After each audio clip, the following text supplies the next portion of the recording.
Hi friends, welcome to our channel. Brahmamudi serial next ఎపిసోడ్లో ఏం జరగబోతోందో ఈ వీడియోలో చూసి తెలుసుకుందాం.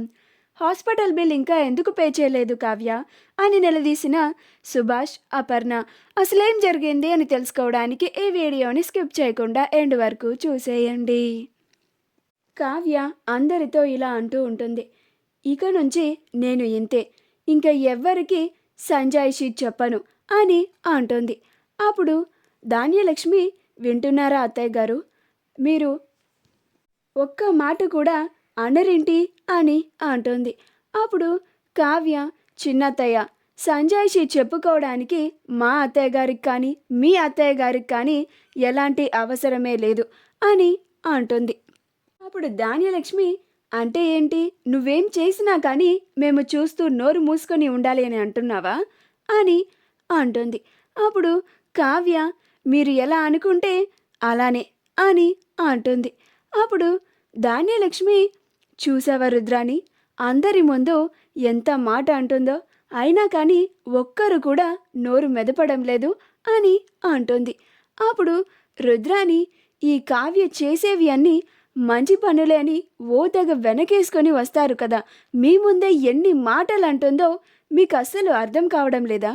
ఇప్పుడు కూడా ఈ కావ్య ఎలాంటిదో మీ అందరికీ అర్థం కావడం లేదా అని అంటుంది. అప్పుడు ప్రకాశం, కావ్య ఏంటో అర్థం కావడం కాదు, మీరిద్దరేంటో మా అందరికీ బాగా స్పష్టంగా అర్థమవుతుంది. కావ్య ఎలాంటి తప్పు చేయకపోయినా కావ్య పైన నిందలు వేసి తను తప్పు చేసినట్లుగా మీరు రుజువు చేయాలని ప్రయత్నిస్తూ ఉండడం మాకు బాగా అర్థమవుతుంది.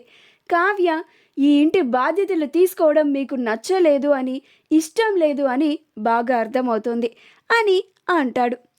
ఇప్పుడు ధాన్యలక్ష్మి, మమ్మల్ని వేలెత్తి చూపించడం కాదండి, ఇంతమంది పెద్దవాళ్ళ ముందు నేను ఎవ్వరికీ సంజాయిషి చెప్పుకోను, నాకు అంత అవసరం లేదు అని మాట్లాడుతూ ఉంటే మీకు అసలు కొంచెం కూడా చిన్నతనంగా అనిపించడం లేదా? మనందరికీ ఈ కావ్య అసలు గౌరవమే ఇవ్వడం లేదు అని అర్థం కావడం లేదా అని అంటుంది. అప్పుడు ఇందిరాదేవి, నా మనవరాలు ఎవరికి ఎంత గౌరవం ఇవ్వాలో దానికి తగ్గట్టుగానే గౌరవం ఇస్తుంది, అలానే ఎవరితో ఎంత మాట్లాడాలో ఎలా మాట్లాడాలో బాగా తెలిసిన పిల్ల, అలానే మాట్లాడుతుంది కూడా అని అక్కడి నుంచి వెళ్ళిపోతుంది. ఇంకా అలా కావ్య నేరుగా స్వప్న దగ్గరికి వెళ్తుంది.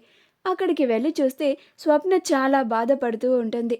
అప్పుడు కావ్య వెళ్ళి అక్క అని పిలుస్తుంది. అప్పుడు స్వప్న, నాకు చెల్లి ఎవరూ లేరు, దయచేసి బయటికి వెళ్ళిపోండి అని బాధపడుతూ ఉంటుంది. అప్పుడు కావ్య, అదేంటక్క అంత మాట అంటున్నావేంటి, నేను నీ చెల్లిని కాదా, ఎందుకలా మాట్లాడుతున్నావు, అందరి ముందు నిన్ను ప్రశ్నించాను అనా అని అంటుంది.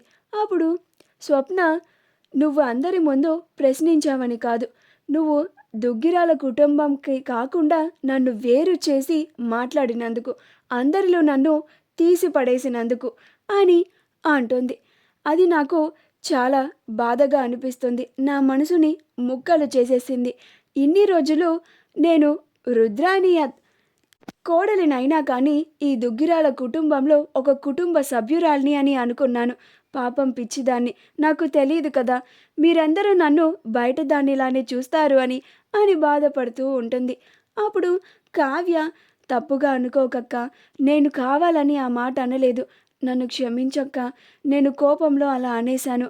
ఆ రుద్రాని ధాన్యలక్ష్మిలు ఇద్దరూ కలిసి ఎన్ని మాటలు అన్నారో నువ్వు కూడా విన్నావు కదా అని అంటుంది. నేను మన పుట్టింటికి డబ్బులని చేరవేస్తున్నానంట, అసలు నాకు కానీ నీకు కానీ అలాంటి బుద్ధి ఉందా అక్క అని అంటుంది. అప్పుడు స్వప్న, నువ్వు ఎన్నైనా చెప్పవే కావ్య, అలా అని నన్ను ఈ కుటుంబంలో నుంచి వేరు చేసి మాట్లాడతావా, అంటే నాకు ఈ కుటుంబంలోని వాళ్ళు ఏమీ కారా, నేను ఈ కుటుంబంకి పరాయిదాన్నా అని బాధపడుతూ అంటుంది. అప్పుడు కావ్య, అయ్యో అక్క, నా ఉద్దేశం అలా అలా కాదు, నన్ను క్షమించక్క, మేమంతా నీకు ఉన్నాం కదా, నువ్వు ఒంటరి దానివి కాదు, మేమంతా నీకు ఎప్పుడు అండగా ఉంటాము అని అంటుంది. నన్ను క్షమించక్క, కోపంలో నేను వాళ్ళ ముందు అలా అరిచేశాను అని అంటుంది. అప్పుడు స్వప్న, అలా అయితే ఇంకెప్పుడు నన్ను అలా వేరు చేసి మాట్లాడకు కావ్య అని అంటుంది. అప్పుడు స్వప్న, అస్సలు అలా మాట్లాడనక్క అని అంటుంది. మరి నన్ను క్షమించేశావు కదా అని అంటుంది. అప్పుడు స్వప్న, "హా, క్షమించేశానులే" అని అంటుంది. అప్పుడు కావ్య, మరి కొంచెం నవ్వక్క అని అంటుంది. అప్పుడు స్వప్న కొంచెం నవ్వుతుంది. అప్పుడు కావ్య, చూడు మా అక్క నవ్వితే ఎంత బాగుందో, సరే మరి నేను ఇంకా వెళ్తాను అని అక్కడ నుంచి వచ్చేస్తుంది. మరుసటి రోజు ఎప్పట్లానే కావ్య ఉదయాన్నే లేచి వంట పని చూసుకుంటూ ఉంటుంది. అప్పుడు హాస్పిటల్ వాళ్ళు సుభాష్కి కాల్ చేస్తారు. కాల్ చేసి హాస్పిటల్ బిల్ని ఇంకా పే చేయలేదు సార్ అని చెప్తారు. అప్పుడు సుభాష్ ఆశ్చర్యపోయి, అవునా, నేను వెంటనే పే చేయిస్తాను అని కాల్ కట్ చేస్తాడు. కాల్ కట్ చేసిన తరువాత, అమ్మ కావ్య, కావ్య అని పిలుస్తూ ఉంటాడు. అప్పుడు కావ్య, ఏంటి మావయ్య గారు అని అనుకుంటూ వస్తుంది. అప్పుడు సుభాష్, ఏంటమ్మా కావ్య, ఇంకా హాస్పిటల్ బిల్ని పే చేయలేదంట, ఎందుకమ్మా అని అంటాడు. అప్పుడు కావ్య ఆ మాట వినగానే ఆశ్చర్యపోతుంది. ఇప్పుడు మావయ్య గారికి ఏం సమాధానం చెప్పాలి అని తనలో తానే సతమతమైపోతూ ఉంటుంది. అప్పుడు అపర్ణ, నిన్నే కావ్య, మీ మావయ్య గారు అడిగిన దానికి సమాధానం చెప్పు, ఇంకా హాస్పిటల్ బిల్ ఎందుకు పే చేయలేదు అని అంటోంది. అప్పుడు రుద్రాణి వచ్చి, ఇదే దొరికింది కదా సందు అని, ఏమ్మా కావ్య, మా నాన్న హాస్పిటల్ బిల్లు కూడా నీకు వృధా ఖర్చులాగా కనిపించిందా అని అంటోంది. అప్పుడే ధాన్యలక్ష్మి కూడా వచ్చి, ఏం కావ్య, అసలు నీకు ఏ హక్కు ఉందని, ఏ అధికారం ఉందని హాస్పిటల్ బిల్ని పే చేయనీయకుండా ఆపావు, అది కూడా వృధా ఖర్చు అని అనుకున్నావా అమ్మ నువ్వు అని అంటుంది. కావ్య, నేనేమి వృధా ఖర్చులాగా భావించలేదు, అయినా నేను తాతయ్య గారి హాస్పిటల్ బిల్ని వృధా ఖర్చు అని ఎలా భావిస్తాను అని అంటుంది. అప్పుడు అపర్ణ, మరి 1,00,000 ఖర్చులున్నా కానీ ముందు హాస్పిటల్ బిల్ పే చేయాలని నీకు తెలుసు కదమ్మా కావ్య, మరి ఎందుకని పే చేయలేదు అని అంటుంది.